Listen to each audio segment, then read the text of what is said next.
একটা কথা কি জানেন তো, যখন বাড়িতে থাকতাম, মানে যখন আমি ছেলে আমার ছোট ছিল, যখন ছেলেকে প্রথম ভর্তি করলাম স্কুলে, তখন তো আমি বাড়িতে থাকতাম, তখন কাজবাজ করতাম না। আজ থেকে 5-6 বছর আগের কথা বলছি, 6 বছর আগের কথা বলছি। তখন কাজবাজ করতাম না, তখন এরকম ঘুরে ঘুরে বেড়াতাম, খাওয়া দাওয়া করতাম নিজের ইচ্ছা মতো। তখন কিন্তু মা সব সংসারে কাজ করতো। সংসারের কাজ বলতে রান্না বান্না সব কিছু মা দেখতো, আমি কিচ্ছু দেখতাম না। আমি একদম মানে বিন্দাস হয়ে ঘুরে বেড়াতাম যাকে বলে।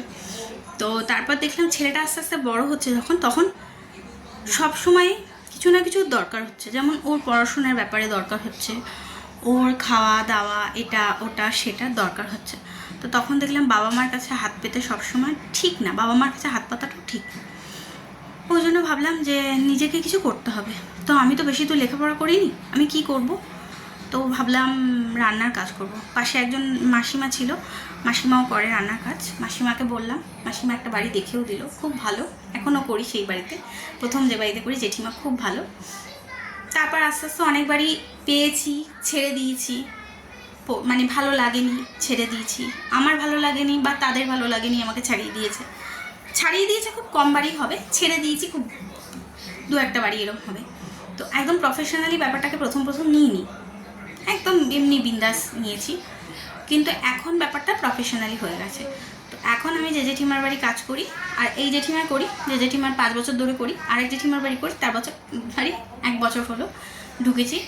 তো জেঠিমা কম, মা বেশি। আমার ভালো মন্দ আমি বলবো না, ভিডিওতে বলছি বলে হয়তো জেঠিমা ভাবে ভিডিওতে বলছে, শোনাচ্ছে বা কিছু, কিন্তু না। জেঠিমা দিদি, আমি মনে মনে যেটা ভাবি, আজকে আমার এটা খেতে ইচ্ছে হচ্ছে, মনে মনে ভেবেছি বা বলে ফেলেছি, সেইটা মানে আমি যতক্ষণ না খাই ততক্ষণ, মানে ওরা যতক্ষণ না খাওয়া দাওয়া করে ততক্ষণ শান্তি পায় না। দুপুরবেলা করে জেঠিমার বাড়িই ভাত খাই আমি। আর কি বলবো, আমার ভালো খারাপ ওরাই সব, মানে আমার কথাবার্তা শেয়ার করা, মানে বলতে পারো বন্ধু, আমার বন্ধুর মতো দিদি আর জেঠিমা।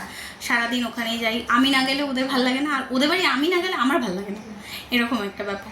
তো জানি না ভগবান কী করবে, তবে আমি চাই সারা জীবন, দিদিকে তো সবসময় বলি আমি তোমার সাথে সারা জীবন, মানে সাক্ষণ বুড়ো বয়স অব্দি আমরা যেন একসাথে সবাই মিলে থাকি, জেঠিমা আমি তুমি, মানে সবাই, আমরা সবাই। আর আমিও চাই সবাই, মানে আমার বাবা মা সবাইকে আমি যেন ভালো রাখতে পারি। আমি কাজ করছি, আমার তাতে কোনো কষ্ট নেই, এই কারণেই বলছি। এখন কাজ করছি, এখন 3টে বাড়ি করি টোটাল, আর একজনকে ট্যাক্সান দিই, টোটাল 4টে বাড়ি আমি করছি। আমার কোনো কষ্ট হয় না, আমার কষ্ট হয় না, কারণ আমি যখন মানে বাবা মার কাছে হাত পেতে টাকা নিতাম তখন আমার খুব খারাপ লাগতো। কিন্তু এখন আমি জানি যে আমি নিজে রোজগার করে কিছু ইনকাম করছি, অথবা আমার চাহিদাটা আমি পূরণ করতে পারবো, বাবা মার চাহিদাও কিছু থাকলে পূরণ করতে পারবো। যদিও বাবা পেনশন পায়, মার খরচাটা বাবা মা দিব্যি চালিয়ে নেয়, তবুও আমাদের সন্তান হিসেবে আমাদেরও তো কিছু কর্তব্য দায়িত্ব থাকে, সেই দায়িত্ব যেন পালন করতে পারি, ঠাকুরকে এটাই বলি। আর এটাও বলি ভগবানের কাছে অনেক অনেক থ্যাংক ইউ, যে আমাকে এত সুন্দর সুন্দর মানুষদের সাথে, মানে মানুষদের কাছে পাঠানোর জন্য, যে যারা আমাকে নিজের বলে ভাবে। তো আর কি বলবো, আর কিছু বলার নেই, এটাই বলার ছিল, এটাই মনের কথা, যেটা আমি জেঠিমার সাথে দিদির সাথে শেয়ার করি, সেটা সবার সাথে শেয়ার করতে ইচ্ছা হলো।